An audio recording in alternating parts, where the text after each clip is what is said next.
with the internet, there's so much information out there, good and not so good. So what I would basically do with the couple or the individual would be to look at the options, and really they fall into two categories, whether they want to adopt domestically or they want to adopt internationally. And I sort of look at the pros and cons with them. So for example, the pros about domestic would be that you get an infant, and so it's a wonderful experience because you are there usually when the baby is born. They're placed in your arms either at the delivery room or soon after the delivery. We've had couples or families that have actually cut the cord in the delivery room and really felt part of the process. And so obviously you're starting with a newborn. And you know, with all the studies of brain development, those first couple of years are so crucial. So to be able to bring home a newborn is wonderful. Also, another plus is you get a lot of health information about the birth mother and, if possible, the birth father. This is domestic, of course. Domestically, so you really know, did the birth mother drink or do drugs, or are there family history of illnesses or mental illnesses in the family? And you can make an informed decision if you want to match with that particular birth mother.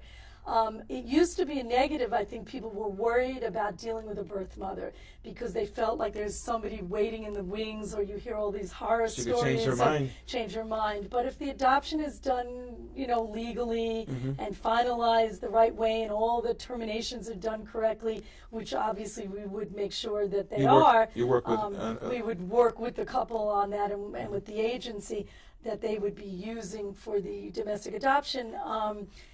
We have not, luckily, had any experiences like that.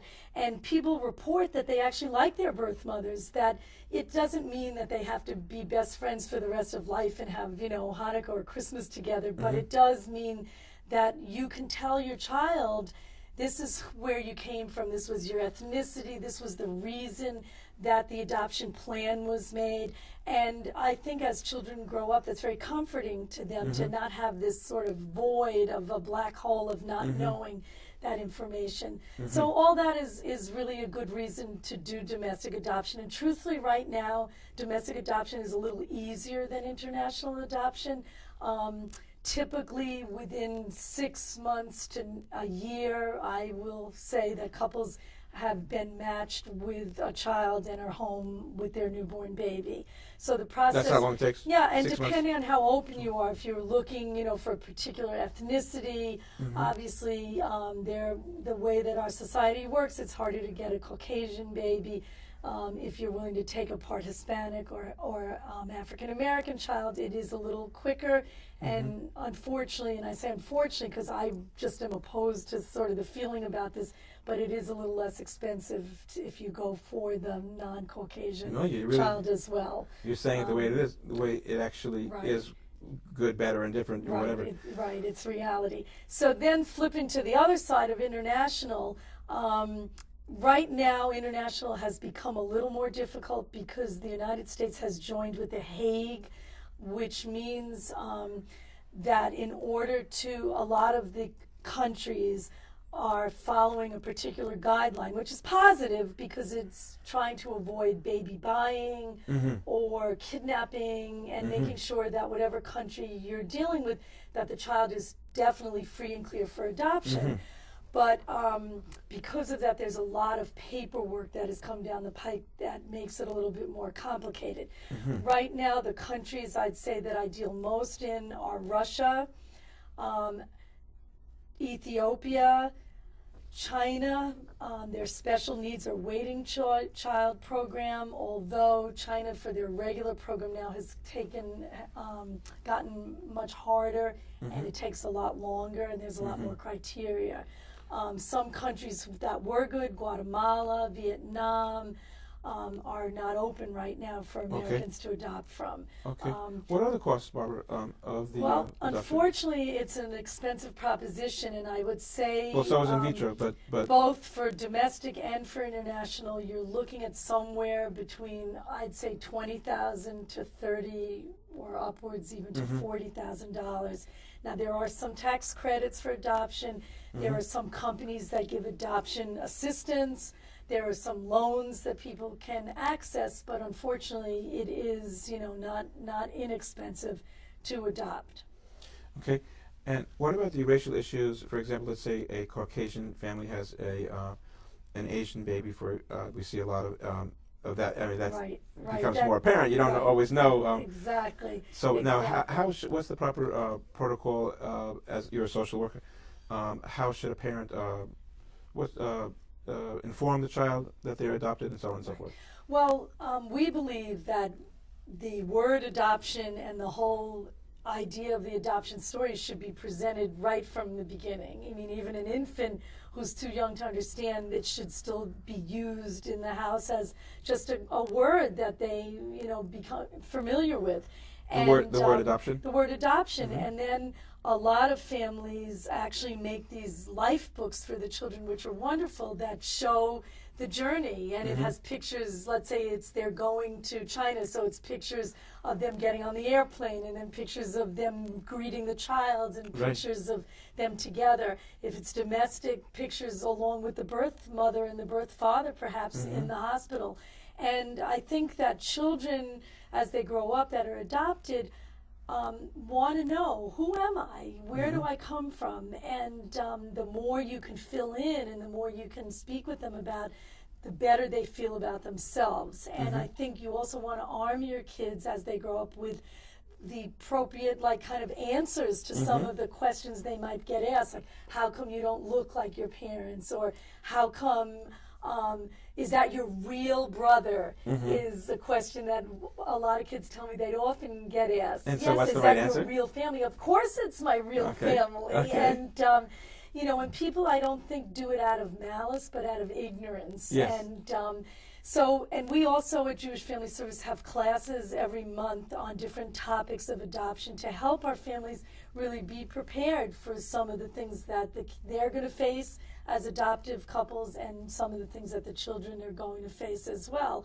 And I think the kids also take the cues from the parents. So if you're in the supermarket and somebody, one of my favorite stories is a couple said, they were stopped and said, where did the child get their red hair from? And they answered, from God. And they felt at that point it wasn't important in the Stop and Shop to go into a whole story. Well, they're adopted, and I'm not really their biological mother. Right. But that's not necessary. Now, yes, family and people that are important in life should know the story, but Yes. it doesn't have to be. You don't have to always tell the story, Exactly, the whole story. Exactly. You don't always wear it on your sleeve. And, Right. And how do the children react to this approach? I think very well. I think that the more open that adoption has become, the studies show that children do a lot better. That the kids that, 30 years ago, it was a big secret and don't tell anybody. I think they had a lot of questions and a lot of voids and feeling of less than, or feeling, like, how come this all happened? But I think now it's so much more normalized, and in our society, I think it's accepted more too. That we even had a funny instance we got a call from the Jewish Community Center that they had a class of 4-year-olds, and the kids who were not adopted were having issues. How come we're not adopted? Because it's become so, You get all this attention. Right, exactly. Now, what about you have same-sex partners that obviously they might need to adopt a child? Yes, Jewish Family Service is a non-sectarian, nonprofit agency, and so we work with all constellations of families. So singles, we will work with and help them find the right program. Domestically, they can adopt, and some countries are open to singles and some are not.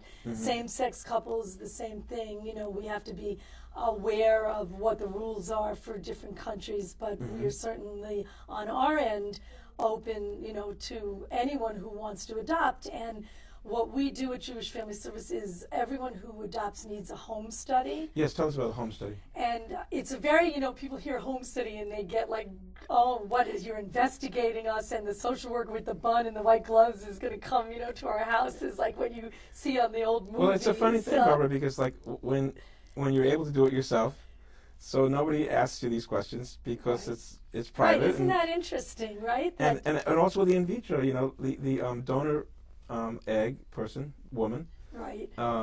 is got to be like a superwoman. You know, she Right. can't have any thing wrong with her. Right. And right. who's And nobody is so healthy checking like people that is, are having their own biological children. But one of the things I feel is my strength in my work is I understand that. I understand that the people are coming, have been through a lot Yes. of loss, a lot of disappointment, and now here I am, one more step along the way, and they come to my office the first visit of the home study, and afterwards they tell me like they were so nervous that I was the gatekeeper, that I could either say yay or nay whether they could become adoptive parents.